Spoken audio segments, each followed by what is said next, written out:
Eu vou falar aqui um pouquinho para nós, já não. Já não.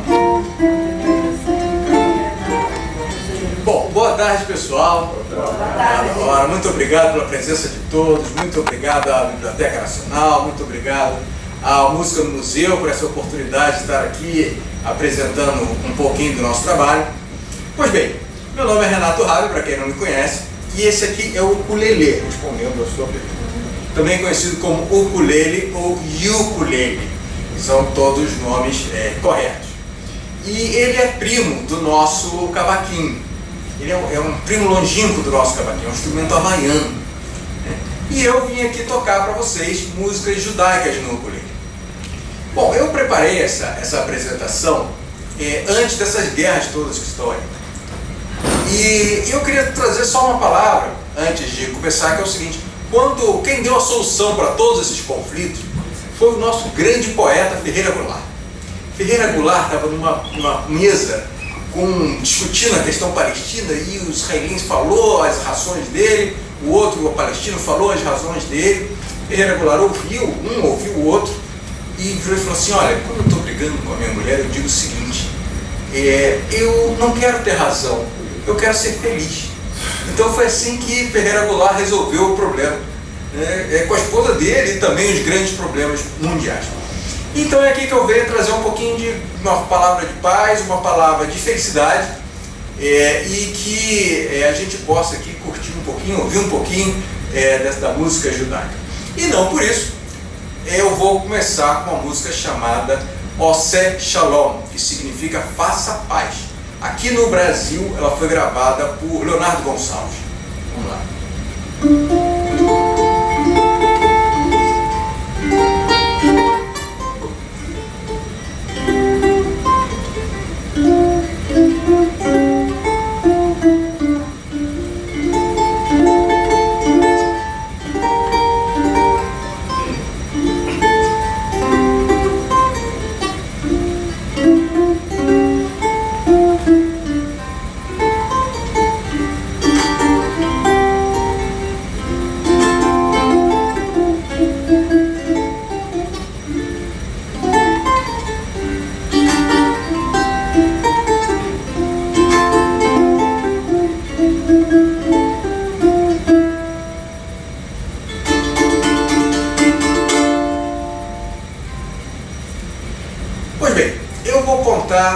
Rapidamente a origem desse instrumento aqui. Ela é muito engraçada.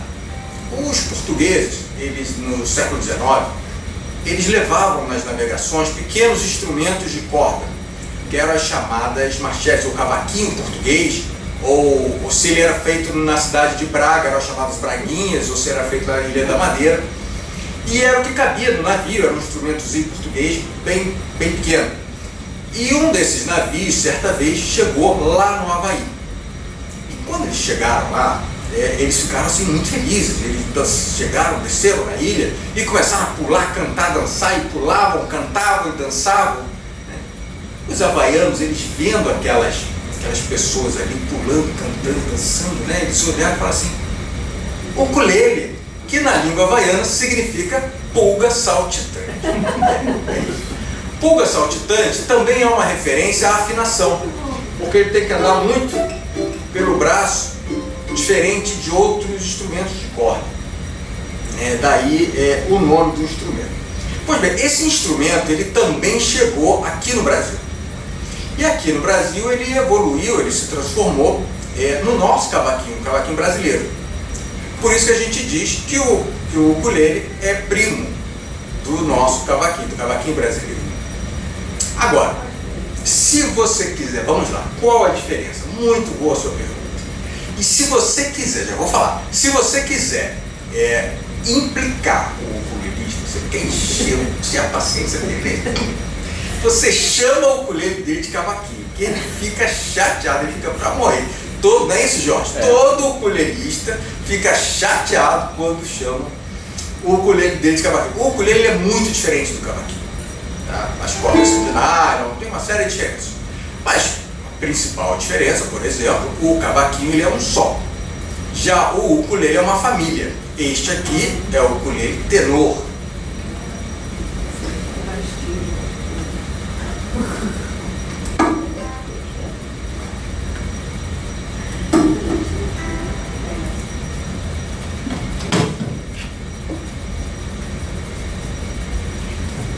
Já este daqui é o ukulele barítono, então é bem diferente. Pois bem, ninguém aqui vai ouvir falar que o rei Davi tocava os seus salmos ao som do ukulele. Primeiro, porque o rei Davi tocava harpa, né? E o ukulele sequer existiu, o ukulele do século XIX. Então ninguém vai falar disso. E eu pensei, então, portanto, eu passei a me dedicar a arranjos de músicas judaicas para o ukulele, que é um casamento muito inusitado, porque traz a cultura, a tradição, a história judaica nas 4 cordinhas mágicas, que é o ukulele. Então, quando a gente fala em música brasileira, a gente fala de um país, a gente fala de uma fronteira. Mas quando a gente fala em música judaica, não. Por quê? Porque os judeus foram errantes pelo planeta milênios, né? Então eles andaram pelo planeta e em cada lugar que eles se fixam, eles absorvem a cultura local, né? A língua local e também contribuem para a cultura do país onde estão. Havia na Idade Média uma comunidade muito importante. Eram os judeus de Sefarad. Sefarad quer dizer Espanha, portanto os judeus espanhóis. Os judeus de Sefarad, no plural, os Sefaradim, eles falavam uma língua chamada o ladino, que era a junção do espanhol com o hebraico. E nessa comunidade, que viveu séculos ao lado da comunidade maior, lá na Península Ibérica, essa comunidade viveram grandes místicos, que colocavam dentro das músicas segredos da Kabbalah, segredos do misticismo judaico. Então eu vou tocar 2 músicas. A primeira é Malagueña, que é uma música tradicional do repertório flamengo, e logo em seguida Quando el Rei Nimrod, que trata do momento místico em que o personagem bíblico Nimrod observa nas estrelas o nascimento do patriarca Abraão.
1492, os reis de Espanha, Fernando e Isabel, instituíram o decreto de Alhambra, que determinava que todos os judeus teriam que se converter ao catolicismo no espaço de 3 meses.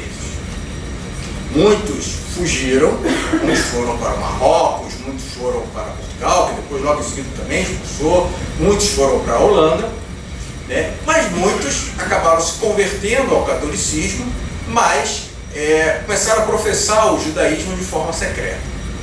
Eram os chamados cristãos novos. E ao longo dos anos, muitos desses cristãos novos começaram a vir para o Brasil em busca de liberdade religiosa. Então há indícios que Pero Vaz de Caminha, que veio junto com Cabral, era cristão novo. E muitos hábitos do Nordeste brasileiro são atribuídos a essa imigração ainda no período colonial. Então, por exemplo, quem aqui já ouviu falar aquele exemplo, aquele ditado popular que diz assim: olha, não aponta uma estrela para o céu que dá verruga no dedo? Alguém aqui a senhora já ouviu falar? E a senhora já teve verruga no dedo por causa disso? Não, não, né? Não, nunca teve, né? Então, porque se você aponta uma estrela para o céu à sexta-feira à noite, é a hora que entra o sábado, você se denuncia como judeu. E a Inquisição vem atrás de você, e não vem me dizer que não teve Inquisição no Brasil, porque teve. Então eles criaram essa história para as crianças não levantarem, né, e não se denunciarem o judaísmo de forma secreta, que era feito. A estrela do Davi no chapéu do cangaceiro, né, as oiras judaicas, que são muito semelhantes às cirandas brasileiras, né, são todos ainda resquícios dessa imigração ainda no período colonial. Então eu vou tocar mais uma música chamada Los Bíblicos, que é uma música muito triste, que trata da perda do amor, e ainda nesse repertório separadinho, esse repertório espanhol. Vamos lá.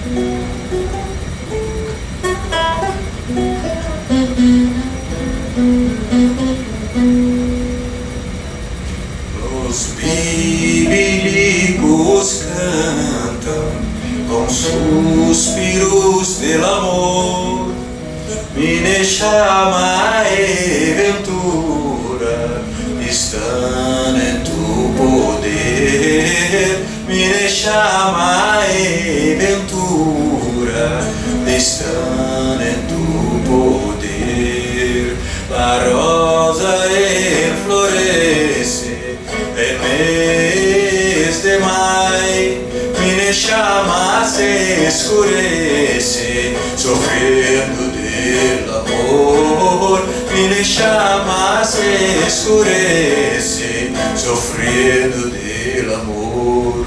Mas vem, paloma, mas vem comigo, mas vem, paloma, que estou em amor.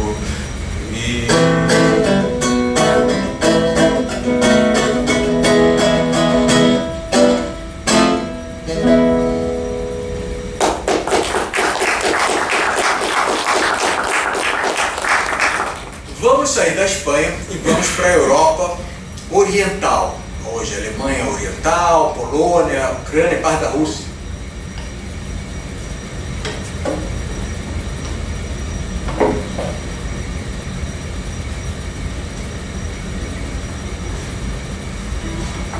Nesta região viviam os judeus de Askenaz. Askenaz é Alemanha, portanto os judeus alemães. No plural, os judeus Askenazim. Os judeus Askenazim, eles falavam uma língua muito diferente, que era o Yiddish. O Yiddish é a mistura do alemão arcaico com o hebraico.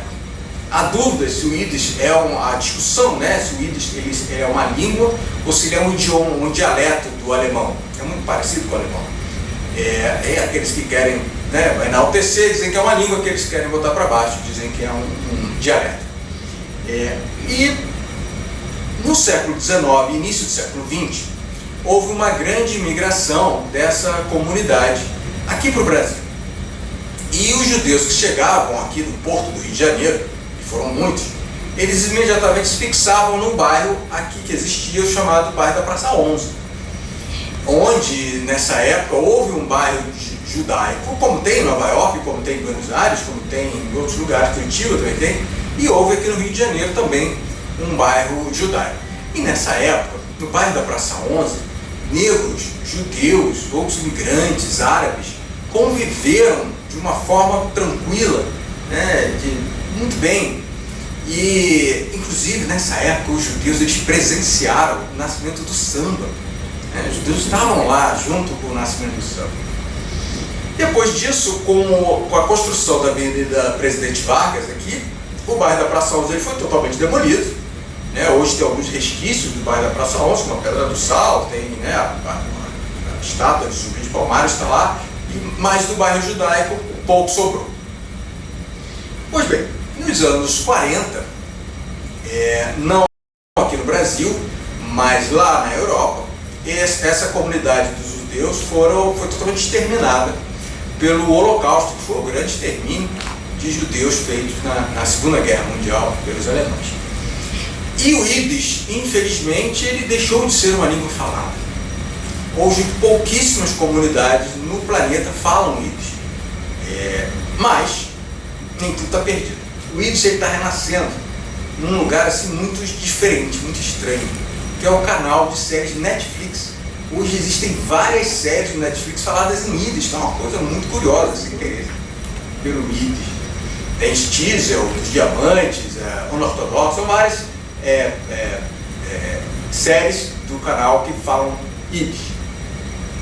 Pois bem, no ano de 1900, Mark Wachowski compõe uma música chamada Oifin Pripyat, que é um importante registro da cultura Yiddish anterior ao Holocausto. Pripyat era um fogão russo, a lenha, que quando acesa ele aquecia toda a casa. E a música ela trata da importância do ensino da língua hebraica para as crianças. Ele descreve uma cena ao pé do forno, em que um rabino, um professor, ele está ensinando o Aleph Beis, o alfabeto para as crianças. E essa música ela ficou muito ligada ao Holocausto, porque ela aparece em vários filmes que tratam do assunto, como por exemplo a Lista de Schindler, aparece lá.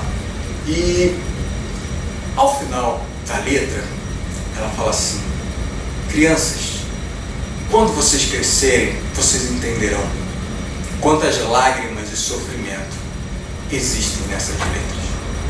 Oifin Pripyat.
No ano de 1943, Shmerke Kakseginski compõe um poema chamado Frühling, que significa primavera em Yiddish, após o falecimento de sua esposa Bárbara.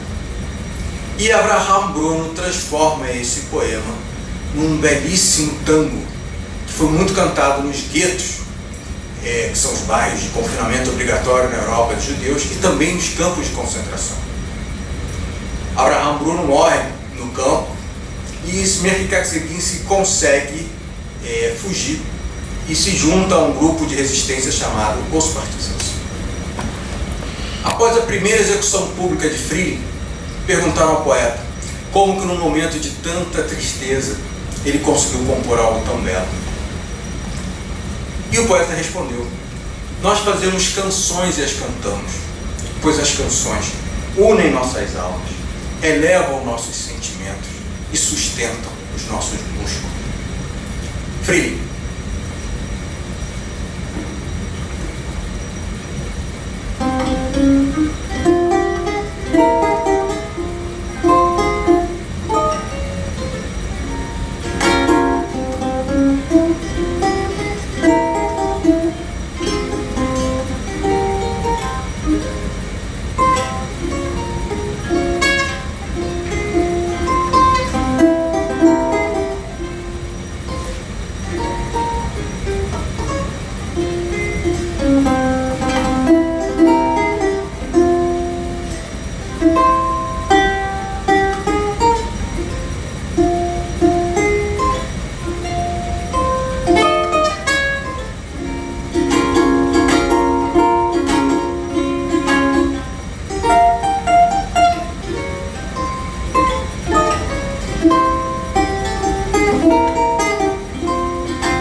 Friley, nenn zu mein Treue, Rei meine Liebsten, mein Rein zurück. Friley, oi Diamond Flicken Leue, oi men mein Herz mit, and I give es up my Glück. Primavera, leve minha tristeza e traga de volta minha amada, minha adorada de volta. Primavera, sobre suas asas azuis, leva o meu coração consigo e devolve a minha felicidade.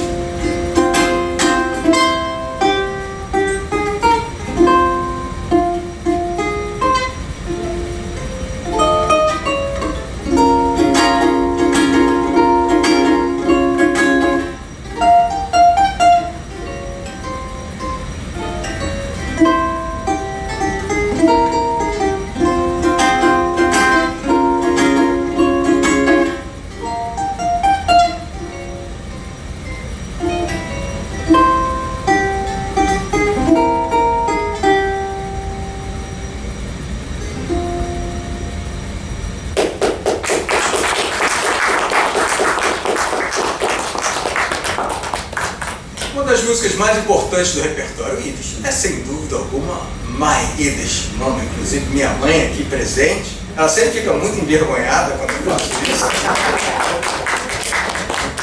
Mas Mein Yiddish Mama é uma música do filho falando da lembrança de sua mãe. Não, presente.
momentos mais importantes da cultura judaica é, sem dúvida alguma, a festa de casamento.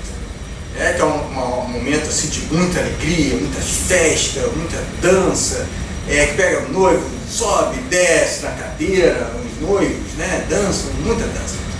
E nessa região existiam grupos de músicos que viviam de tocar de tzeitel em tzeitel, de vila em vila, em festas de casamento.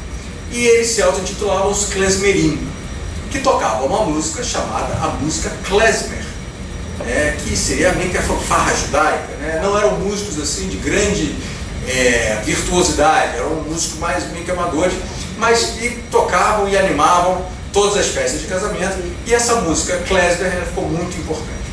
Então eu vou tocar 3 músicas. A primeira, Hosen Kale Mazal Tov, todas logo em seguida, né? Uma seguida da outra. Logo em seguida, Klezmeron, e para finalizar, ela, a ultra icônica Havanagila.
O hebraico é a língua sagrada, é a língua da sinagoga, a língua que você se dirige a Deus, a língua que as escrituras foram escritas.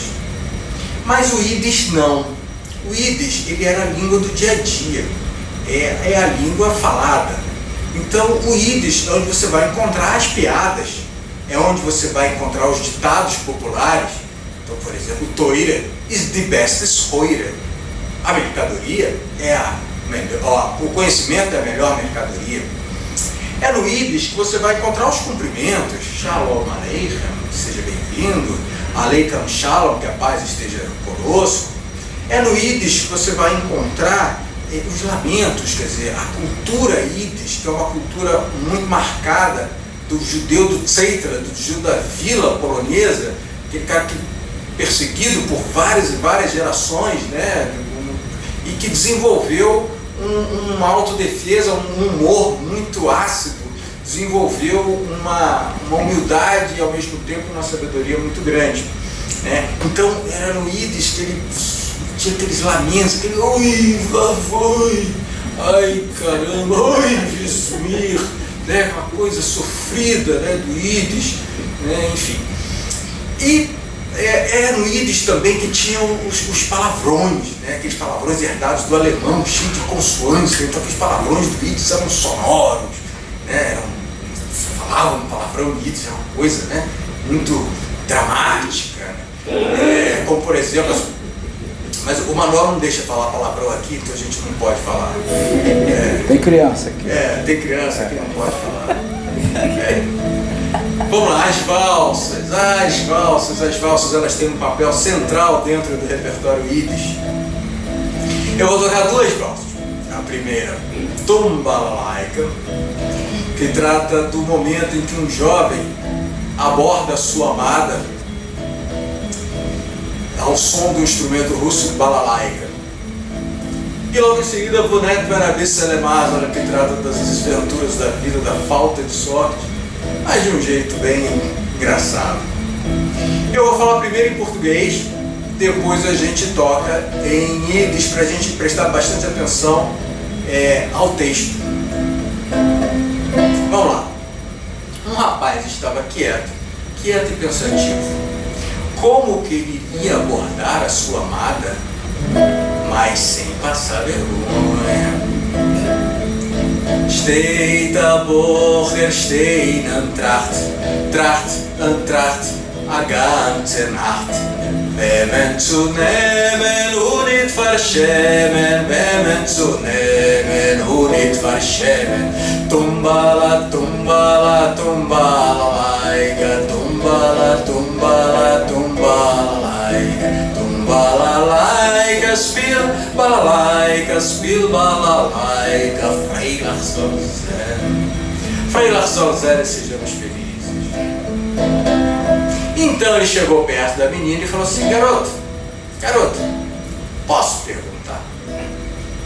O que pode crescer sem chuva? O que pode arder sem parar? E o que pode sentir saudades, chorar e não derramar lágrimas? Mädel, will bei dich fragen, was kann Wachs von Regen?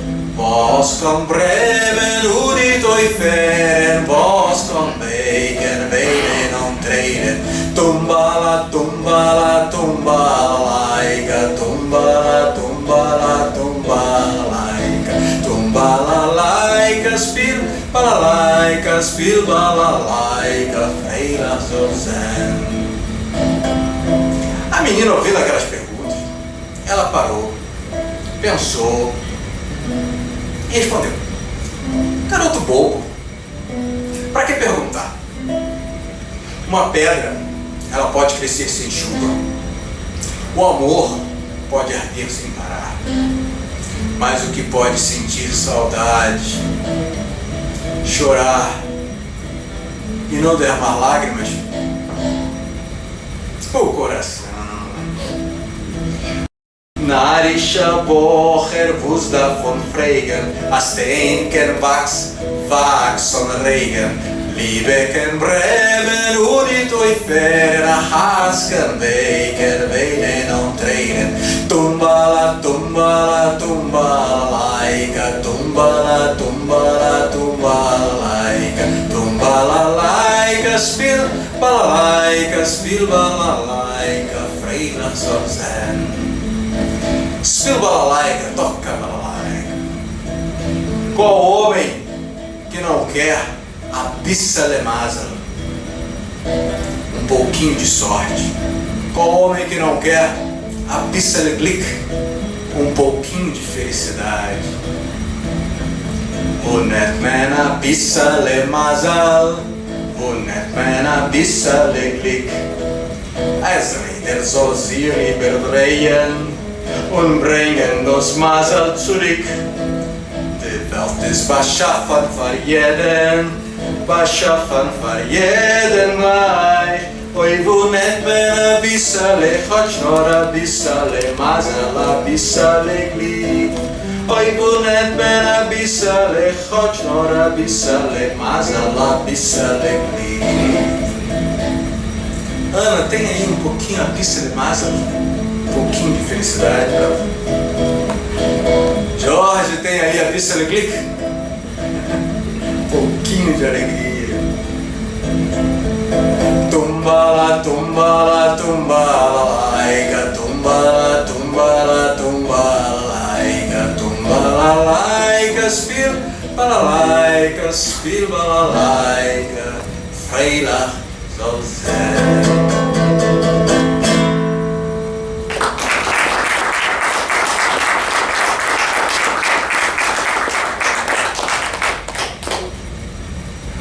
No ano de 1969, instituiu-se lá em Israel o The Hasidic Songs Festival, que durou por 10 anos. E num desses festivais, Sara, e aqui temos aqui no Brasil também, né? Aqui no Brasil nós também tivemos festivais. E num desses festivais, um casal de compositores chamado Sara e Ehud Zweig lançaram na voz de Yoram Gaon a música chamada Yedid Nefesh. Yedid Nefesh é um poema muito antigo, do século X, XI, não tem nem muita autoria definida. E eles pegaram essa prece, esse poema muito antigo, e transformaram numa bela música, que fez muito sucesso à época. Então vamos lá. Yedid Nefesh. Yedid Nefesh Arachaman, Yedid Nefesh Arachaman, Meshovardecha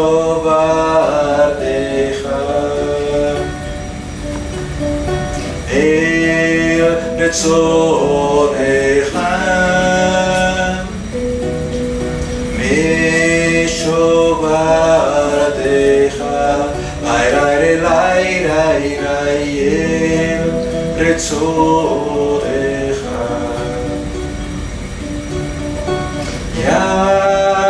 Yarutz Ardecha Kemo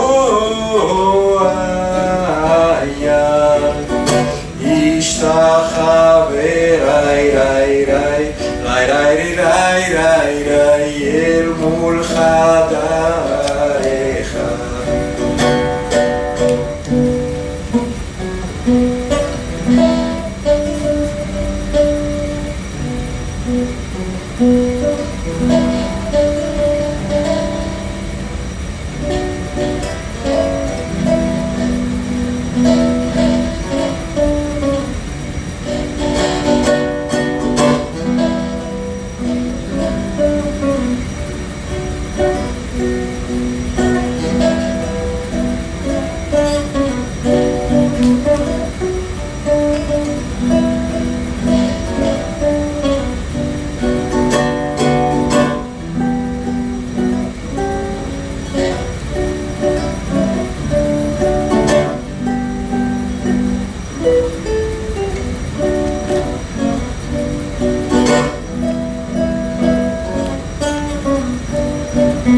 Vamos tocar agora duas músicas em hebraico, músicas litúrgicas que são executadas na liturgia dentro das sinagogas.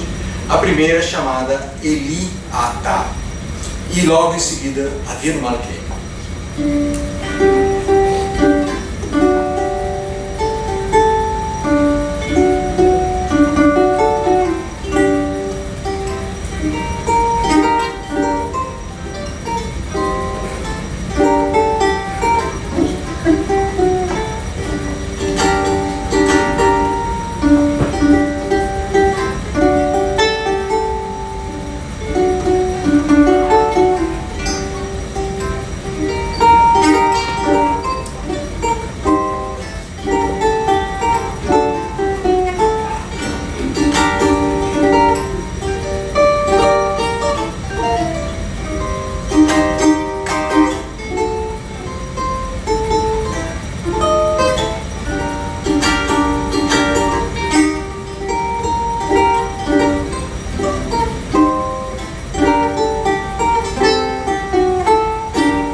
dos momentos mais bonitos do Primeiro Testamento da Bíblia é quando Jacó, em seu leito de morte, ele chama todos os seus filhos para uma última bênção. E José, seu filho, que era o vice-rei do Egito, o filho pródigo, o grande filho, o filho amado, ele traz seus 2 filhos, chamam de nome Efraim e Menaché, para encontrar o avô. E nessa hora, Jacó profere uma bênção, que é uma das bênçãos mais bonitas de toda a Bíblia. E ele diz em hebraico o seguinte: Hamalach ogo Elotim mikol ra, que o anjo que me salvou de todo mal, e Evarech et Hanearim, abençoe os jovens, se referindo a seus netos, Efraim e Menaché. Vaikra Beshem Shemi, e faça em meu nome, e Beshem Avotai, Abraham e Isaac, e também no nome dos meus pais, Abraão e Isaac. Essa bênção se consolidou como a bênção aos jovens. Então, toda vez que se quer abençoar os jovens, sempre lembre-se dessa frase de Jacó. E um compositor americano, morador do Canadá, chamado Abby Rottenberg, transformou esta bênção numa bela música, chamada Hamalach Hagoel. Isso aqui já nos anos 90.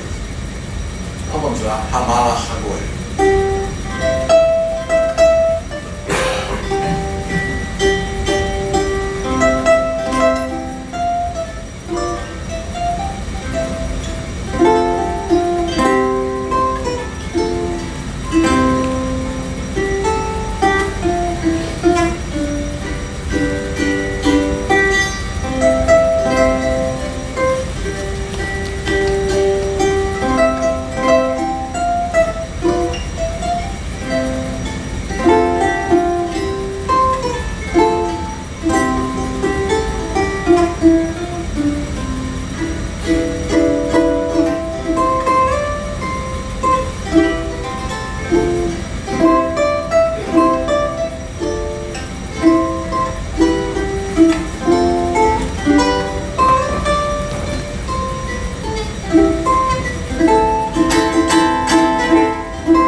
O Holocausto ele foi um momento de grandes trevas, mas logo em seguida veio a esperança.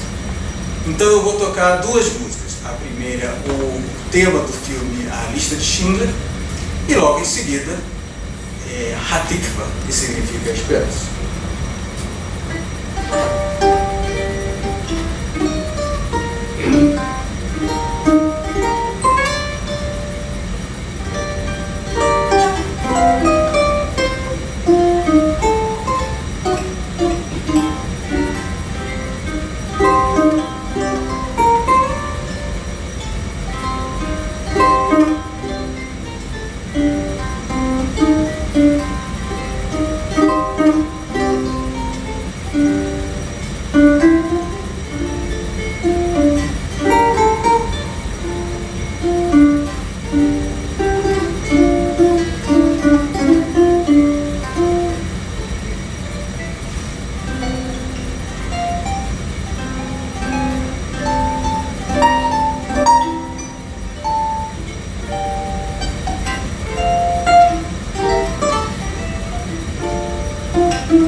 dirigindo ao final. Vou tocar uma música chamada Cena Cena, que é Venha, Levante-se, Venha Festejar. E logo em seguida, ela, a icônica, aquela que foi gravada pelo rei Roberto Carlos, Yerushalayim Shel Zahav.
Bom, para terminar, agora terminar de vez, eu vou tocar uma música de um compositor canadense, uma música muito famosa.